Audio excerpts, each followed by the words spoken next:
Sergeant Ryan Cole opened his eyes to a red sky. Smoke rose from the broken shuttle behind him, and sparks flew from a shattered panel.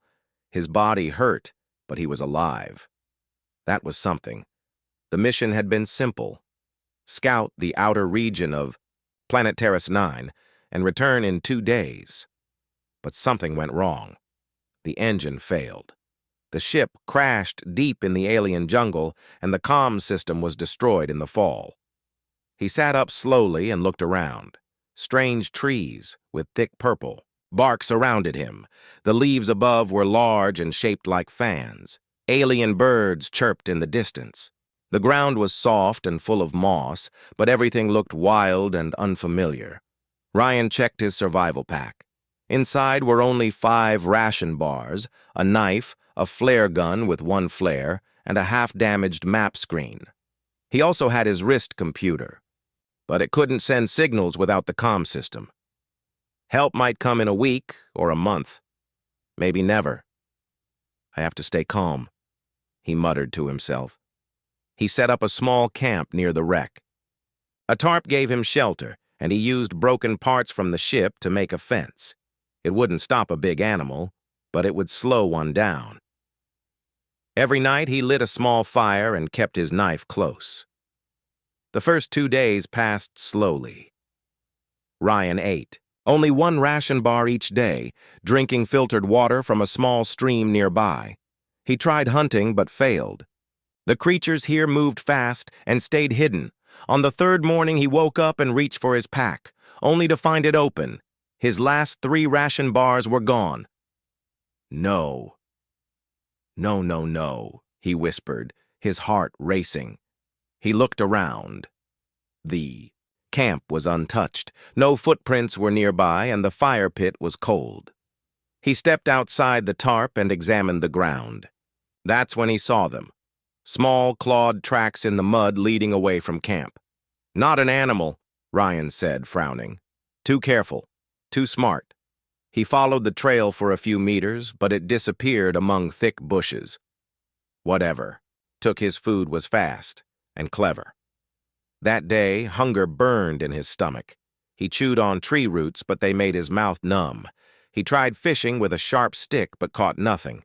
At night, he set a trap near his camp.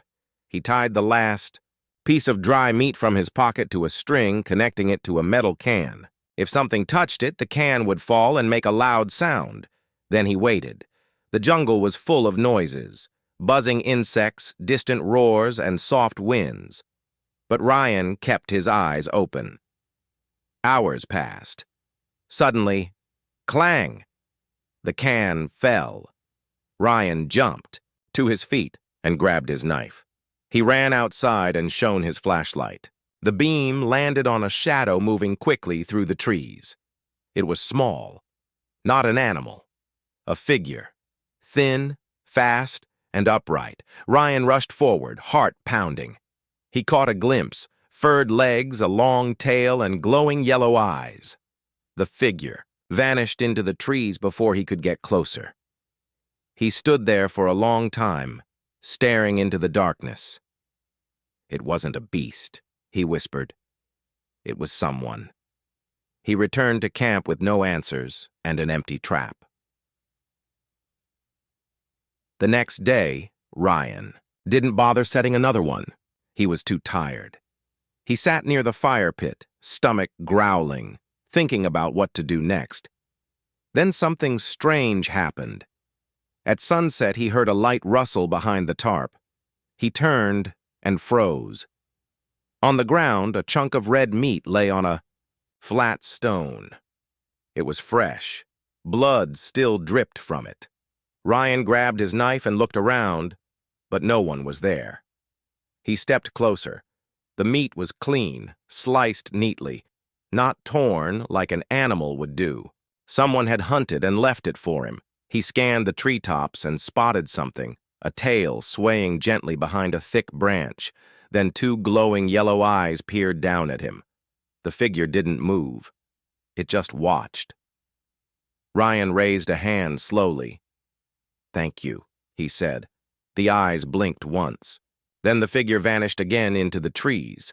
He picked up the meat and cleaned it carefully. After cooking it over the fire, he took a bite. It was tough, but edible. That night, Ryan didn't feel alone anymore. He didn't know what the alien was or why she gave him food, but one thing was clear: she had stolen his rations, but now maybe she wanted to share a hunt. The next morning, Ryan woke up early and checked the edge of his camp. The stone where the meat had been placed was still there. Nothing else had moved. He searched the area but didn't find any new tracks. He looked up at the trees, half expecting those glowing eyes to appear again. But the jungle was quiet. Ryan ate the leftover meat slowly, then spent the morning making something new, a small gift. He had a few energy bar wrappers in his pack. Using string from his torn backpack, he folded one into a rough flower shape. It was simple, but it was all he had.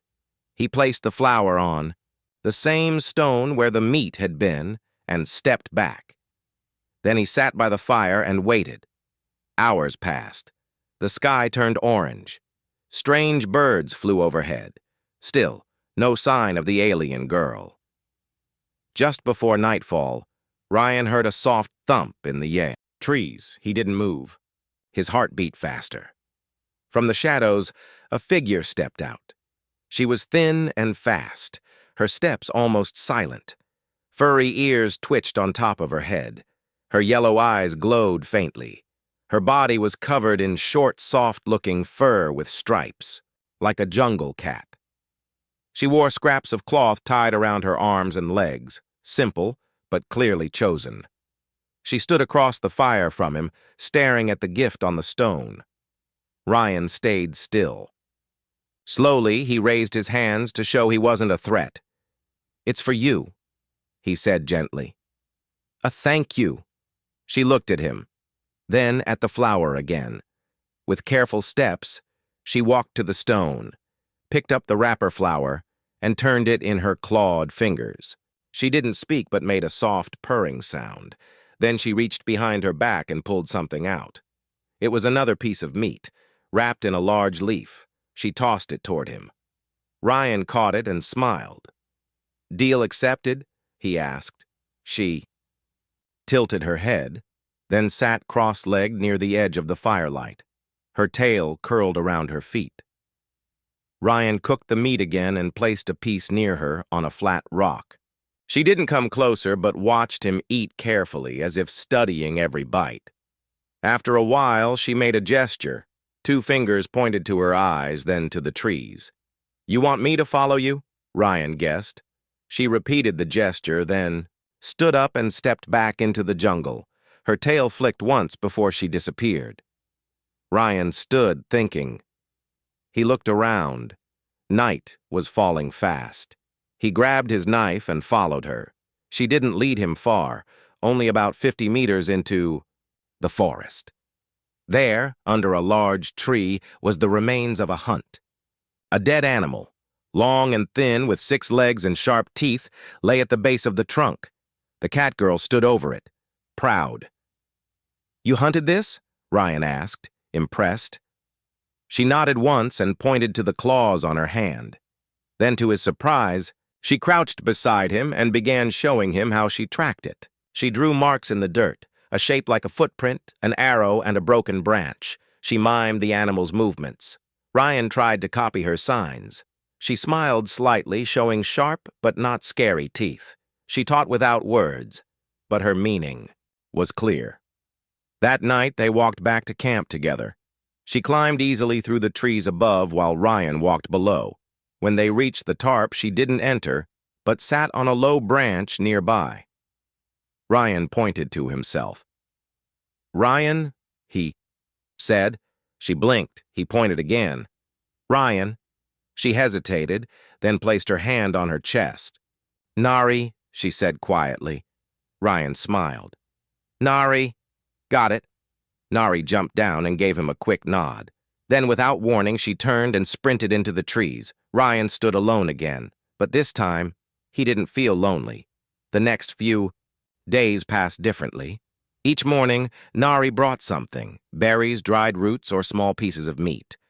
In return, Ryan gave her little things from his supplies, a sewing needle, a strip of cloth, or shiny buttons from his gear. She seemed curious about everything he had. They began hunting together. Nari showed him how to move quietly, how to tell if an animal had passed, and how to listen for danger. In return, Ryan taught her how to sharpen metal tools and tie knots. She watched closely, learning fast. They didn't speak the same language, but they understood enough.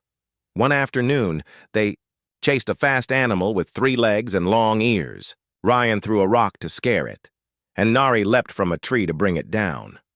When she stood with the catch in her hands, both of them laughed for the first time. It wasn't just survival anymore. It was teamwork. Days passed on Terrace 9, and the bond between Ryan and Nari grew stronger. The wild jungle was no longer just a dangerous place. It had become a school, a home, and a testing ground for their new friendship. Ryan woke up early one morning, feeling the soft light filtering through the purple leaves. He looked toward the tree where Nari usually waited, and there she was, crouched on a branch, eyes bright and alert. He smiled and climbed out of his shelter. Today, they would hunt again. "Let's try a new way," Ryan said, showing her. A small net he had fashioned from torn fabric and vines. Nari looked at it curiously and tilted her head. She didn't speak, but her eyes said, "Show me." Ryan tossed the net over a group of colorful birds fluttering nearby. They scattered in all directions, but one got tangled. Nari leapt down from her tree and grabbed the bird with careful hands. She held it gently, then released it, as if to say the hunt was about learning, not just killing. Ryan nodded in respect. They moved deeper into the jungle. Nari was faster and lighter.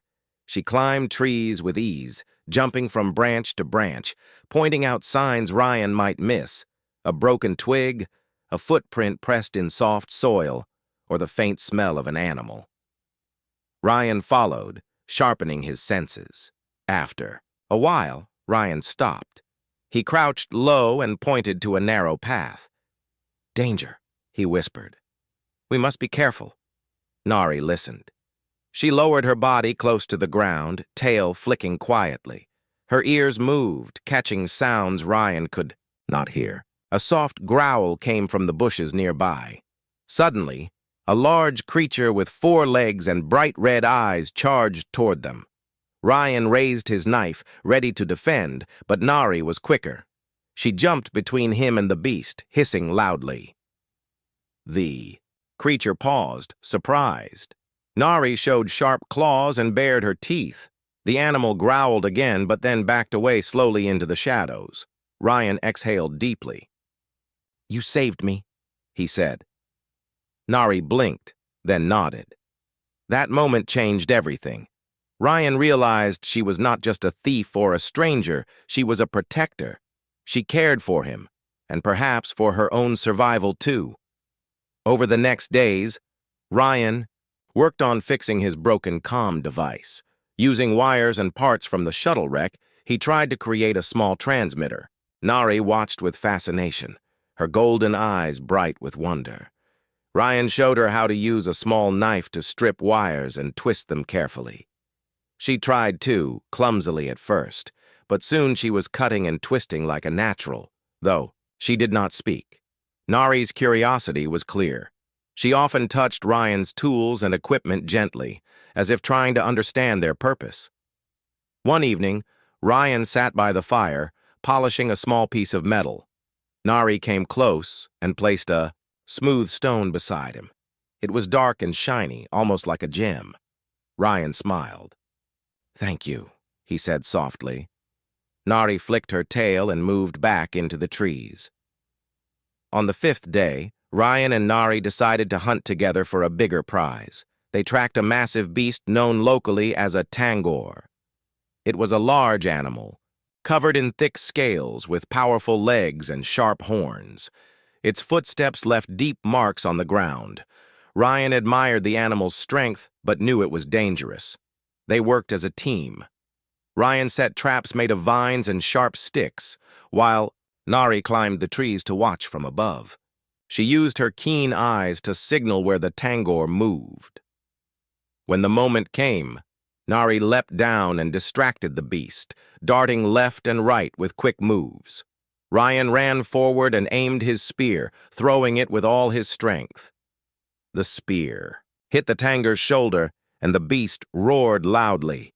Nari used her claws to scratch the beast's side, slowing it down. Finally, after a long struggle, the tangor collapsed. Ryan wiped sweat from his forehead and looked at Nari. "We did it," Nari purred softly, brushing against his leg. That night, while resting near the fire, Ryan looked at Nari thoughtfully. "You know, I never thought I'd be friends with an alien cat girl," he said with a laugh. Nari tilted her head and made a soft chirping sound. Ryan smiled. "Maybe one day our people can understand each other." Nari watched him closely, her eyes shining with hope. For the first time since the crash, Ryan felt hopeful too. The days on Terrace 9 had become strange but familiar for Ryan and Nari. The wild jungle no longer felt like a prison, but a place of new friendship and survival. Yet Ryan knew his time was limited. His comm device, built from scrap and hope, finally showed signs of life. A faint signal blinked on the small screen. Rescue was close, maybe 2 days away. Ryan felt relief, but also a strange sadness. That morning, he shared the news with Nari. She listened quietly, her yellow eyes reflecting the early sun. She didn't speak, but her tail twitched nervously. Ryan pointed to the sky, then to his heart. "I will leave soon," he said. Nari blinked, and then she did something unexpected. She drew shapes in the dirt with a stick, a circle with a line. Through it, then a triangle, and finally a drawing of a cave. Ryan watched closely. It looked like a map, a place she called home. He realized she was trying to tell him something important. Later that day, they went out to hunt one last time together. Nari moved with confidence, her senses sharp as ever. Ryan followed her lead, trusting her completely. They tracked a large creature, one Ryan had never seen before. They worked in silence, moving carefully through the thick bushes. When they reached the clearing, Ryan saw the animal. It was big, with shining scales and many eyes. The creature noticed them and ran fast. Nari jumped up in a tree and waited. Ryan set a trap he had made, using vines and a heavy branch. The creature stepped into it and was caught. Nari leapt down, and with a quick move, ended the hunt. Ryan looked at Nari and smiled. "Good work, partner," Nari purred softly and brushed against his leg.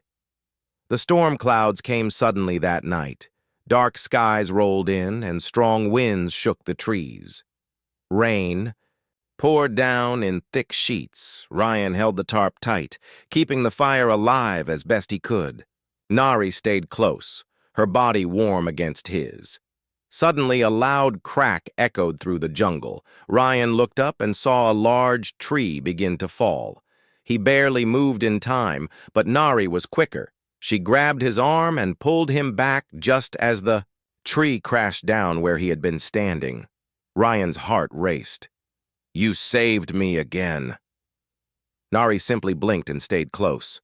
The storm passed by morning, leaving the jungle fresh and clean.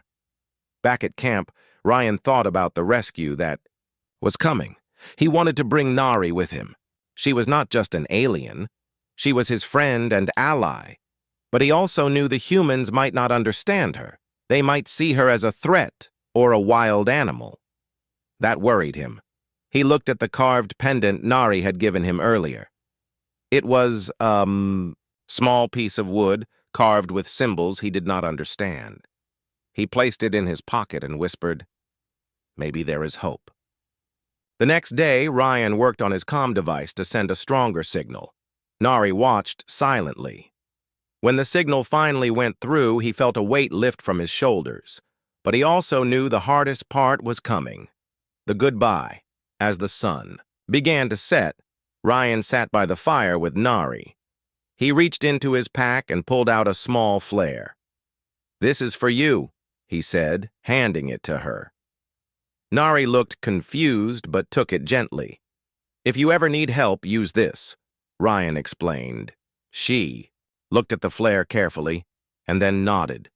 In return, Nari gave him a small carved figure, an animal that looked like her people's spirit.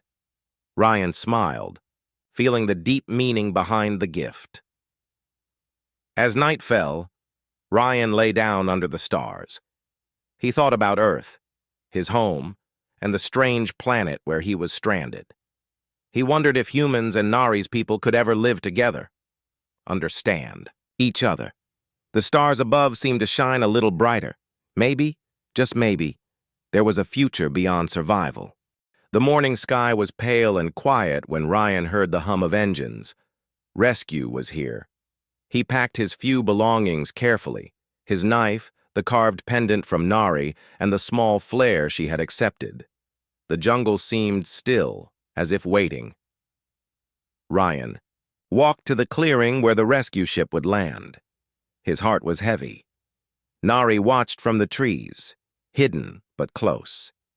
Her yellow eyes glimmered softly in the shade.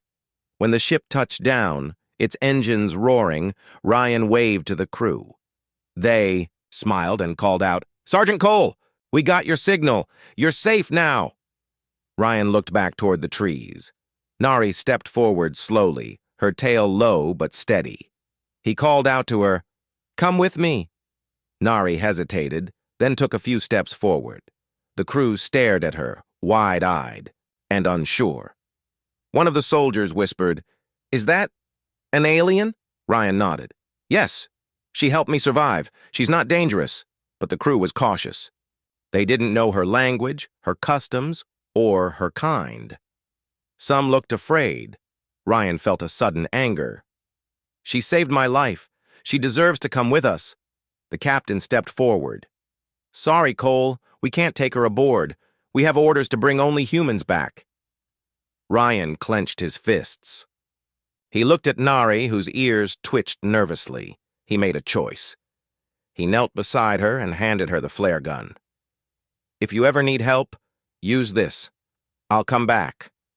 Nari took the flare carefully, her eyes full of trust. Ryan stood up and faced the crew. "I'm ready to leave." The ship's ramp lowered, and Ryan stepped inside. As the engines rose, Nari let out a long, soft howl. The sound echoed through the trees, full of longing and sadness. Ryan looked out the window and held the pendant tightly. Back on Earth, Ryan's report was clear. He told the story of his crash, his survival, and most importantly, his encounter with Nari. He described her courage, intelligence, and kindness. The commanders listened, but were cautious. An alien species like Nari's was unknown and unpredictable, but Ryan's words planted a seed. First contact, Nari species, possible, allies, he wrote. He kept the pendant on his desk, a reminder of the jungle and the friend he had made. Days turned into weeks. Ryan could not forget Nari or the strange planet. He often looked at the stars, wondering what life was like for her and her people. Then one day, a message came from the base. They had found a signal. A small flare had been seen near the jungle. Ryan smiled. Nari had used the flare. Hope burned bright again. Closing scene. Ryan stood on the deck of a new ship, staring at the distant red jungle of Terrace 9. Beside him was a team ready for a new mission, one of friendship and discovery. The universe was wide, full of mysteries, and sometimes those mysteries began with a stolen ration and an unexpected friend.